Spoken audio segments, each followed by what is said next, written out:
Hey guys, it's going to get more interesting now and more fun, because we're getting into some more mysterious rhythms, and it's just beautiful to dance this stuff. So in the last tutorial, we looked at 2 against 3, right, which was basically our quarter note triplets. And it's still on the board here.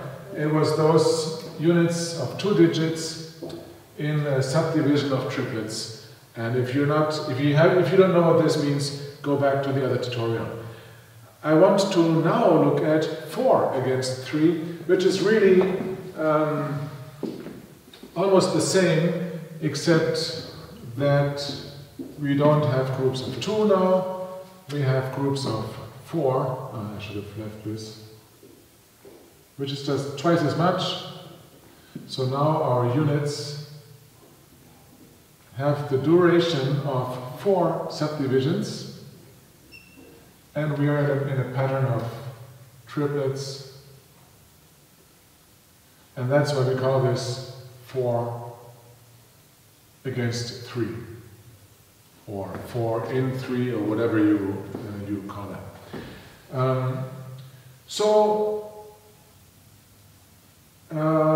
Assuming that you already know a little bit of how to deal with these concepts, let's jump into it and pick a tap step that has 4 sounds. Like, for example, we could do, I don't know what you call that. I do like a scuffle step here, but I do a flat foot to have a little bit of an accent at the beginning. And that makes 4 sounds. It could be anything with 4 sounds, like, or shuffle, flap, or anything, right?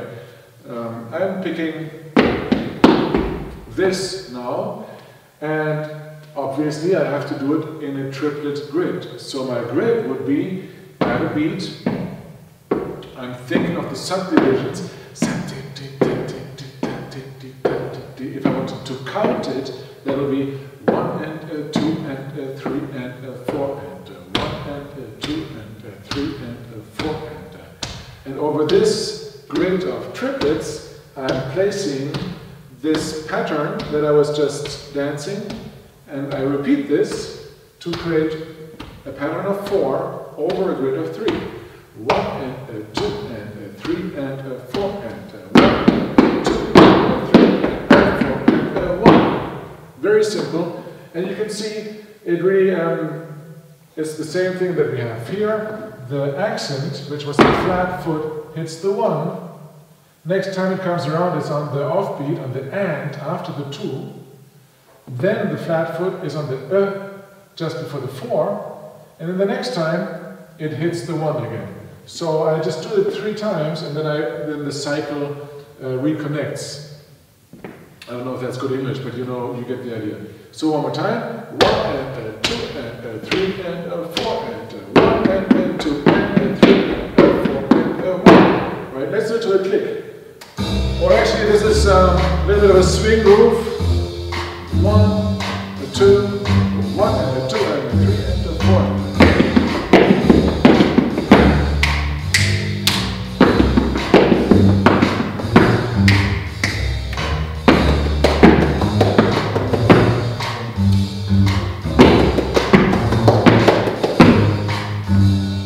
Right, I'm not good at clapping fast, but you get the idea. And this is really a great thing, just that, to improvise using this in your improvisation. 1, 2, 3, 4, 1, 2, 3, 4, 1, etc. And you will feel that it's very satisfying. But as before, as in the exercises before, it gets even more interesting if we don't tap every sound of this unit of 4 subdivisions, but we use some pauses. It'll make it just more exciting. To make this a little bit more clean, I'm going to take this out. There's just too much going on the whiteboard here for my brain. But let's say I'm going to not do the last of each of those 4, and replace this by a pause, okay? So instead of going, I just do, and then there's a little pause. So this would mean if I used the same step that I had before, I could just leave out the heel, and then I have 3, and I of course have to be careful to keep the pause, otherwise I don't have my duration of 4 subdivisions, right?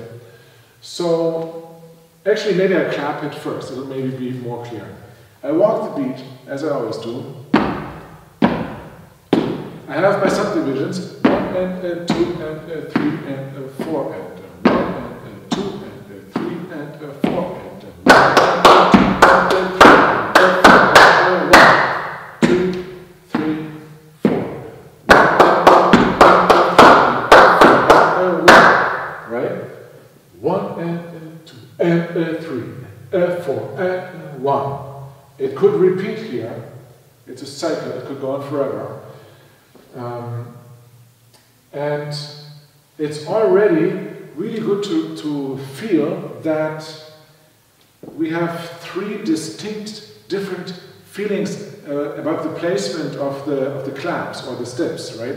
The first one here starts from the beat. So we have 1 and 2 and 3 and 4 and right?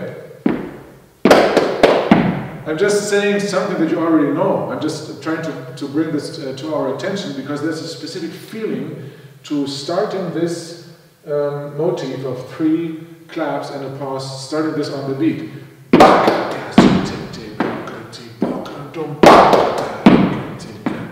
The second time it comes around, that same motif ends on a beat, right? It starts and it gets to a beat, so it's like 1, 2, 3. 1, 2, 1, 2, black. So the last clap now coincides with a step. In this case, the 3, right? So that's a very recognizable feeling, very different from the first.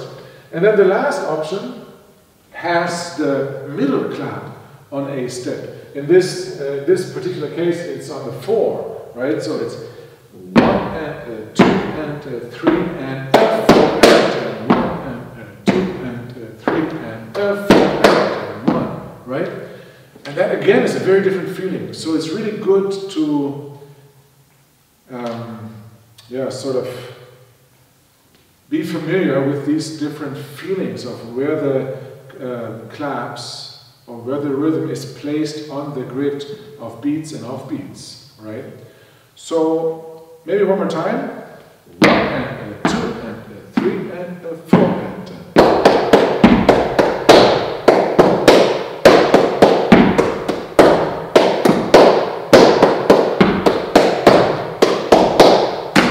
okay, let's do it to a swing groove. A bit faster now. Second.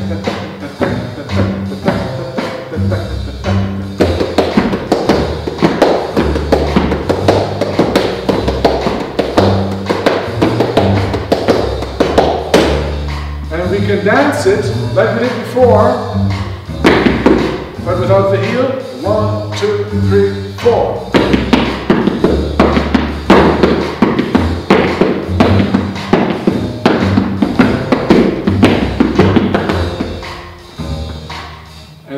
Have fun with it, right?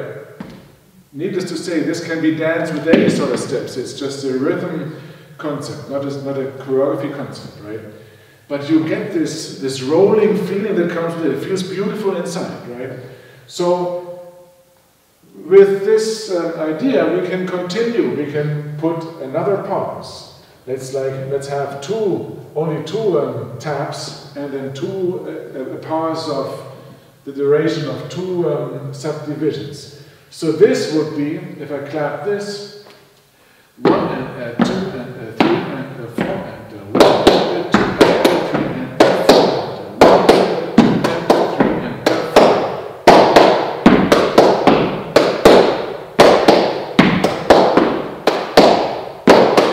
4. Right? And again, to me, especially when it gets faster and when I'm maybe not able anymore to speak all the subdivisions, the key to me is to really feel the placement of the claps of the rhythm with regards to the beats and offbeats. Again, I have one that starts on the beat, and the beat is sort of a departure point. I have another one that lands on a beat. It's in the end here now. And I have one that's just in the middle and hits off beats only, 2 and 3, okay? It's really not very helpful if I'm just saying it. It's really an experience that we need to make physically. So if any of this feels confusing to you, I really like to advertise that you do it as slowly as you need it, and just trust that tempo will not be an issue after you sort of get the placing internalized, and just do it really slowly and so that it feels good to you. Okay. Let's do it with claps, maybe at 1 and 2 and 3 and 4 and 1, 2, 3, 4. 1 and 2 and 3 and 4. 1 and 2 and 3 and 4.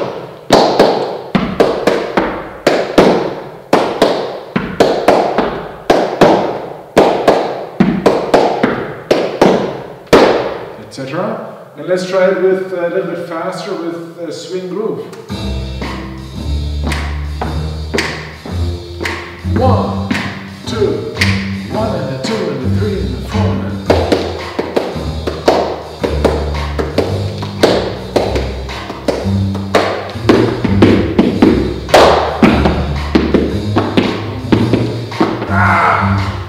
I lost it there.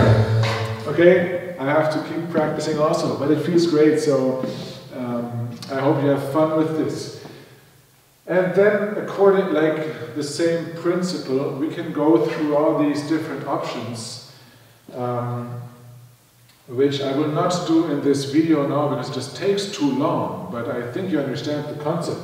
Obviously, the next step would be to just have one clap, and all of the rest is just pauses, and that would then be like 1 and 2 and 3 and 4 and 1 and 2 and 3 and 4 and 1. And that is basically 4 against 3 in its purest form, if you want. Because if I'm walking the beat, you will hear a steady beat in my feet, and you will hear seemingly another steady beat in the claps, but at a different tempo. We know the connection, but it's quite puzzling if you just hear that, right? It'll be like 1 and 2 and 3 and 4 and 1 and 2 and 3 and 4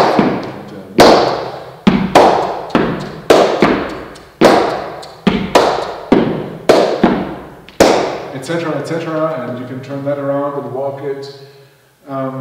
And just for those of us who like theory, we have already learned that these are the 8th note triplets. In the past tutorial, we learned that if we take every second of those 8th note triplets, we are left with the so-called quarter note triplets, and we wrote them with the music notation symbol of the quarter note, and then the bracket for a triplet. And now what we have here is basically the same phenomenon on a next level. These orange dots that we have left for the 4 against 3 are again every other triplet of this grid. It's every other quarter note, right? It's here and here and here. So it's every other one. And two quarter notes make a half note.